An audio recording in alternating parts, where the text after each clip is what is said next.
I'm going to do Justin next. I love this question. This just made me smile. You do make me smile, Justin. So, does writing, smiley face emoji, space, your posts, smiley face emoji with a space, like this, with emoji, do something to the algorithm on LinkedIn? Now, not asking me about Facebook, on LinkedIn. As there seems to be loads of posts over on LinkedIn using spacing and emojis.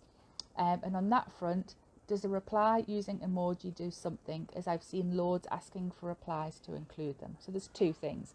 Does writing your post with spacing and emojis do something to the algorithm? And Justin's asked about LinkedIn specifically, and we could look at Facebook as well. Now, the honest answer is, Justin, is I don't know. I would tell you if I did. What I can tell you is, from years of writing copy and things like that, is that white space is a good thing.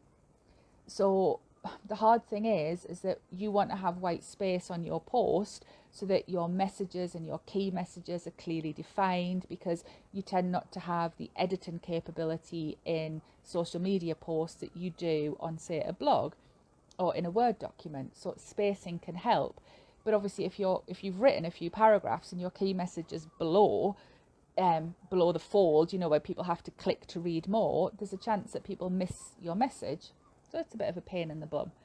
But generally, I like posts that are spaced out because it's clearer and it's easier to read. But that's me. That's a personal thing.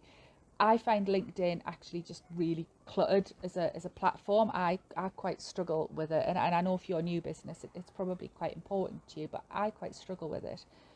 But I still do like white space. I do still like to use spacing.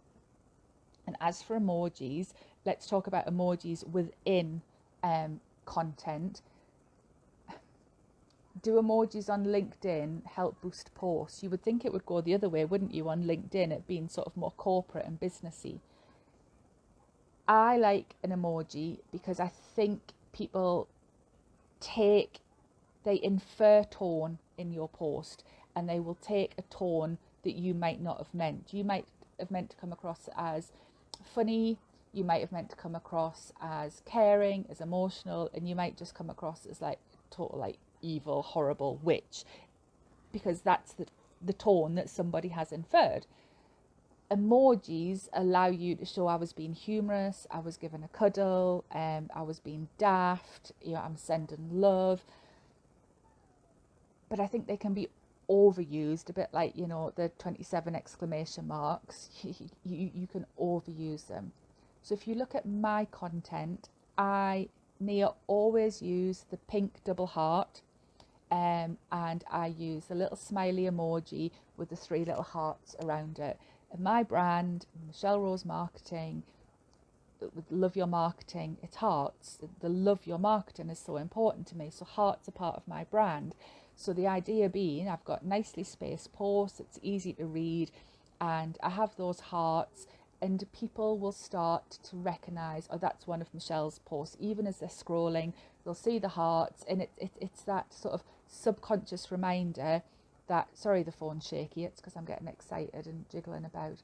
It's that subconscious reminder to people that this is one of Michelle's posts, because she always uses the same emojis. And I do sometimes use the laughing with tears one, the rainbow one if it's been relevant, but those emojis are mine. They're not mine, but they're what I use. So it reinforces my brand. And you could do something similar on LinkedIn. Does that help? I hope it does. So use them. Don't use them for using them's sake, but use them if you think it's going to help you. And more than anything, look at your ideal customers, your audience, your existing audience. What are they doing? Are they using emojis? Maybe you should do it. Are they using spacing? Maybe you should do it. You have to connect with them.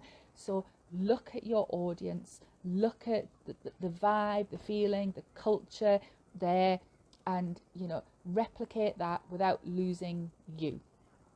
Okay.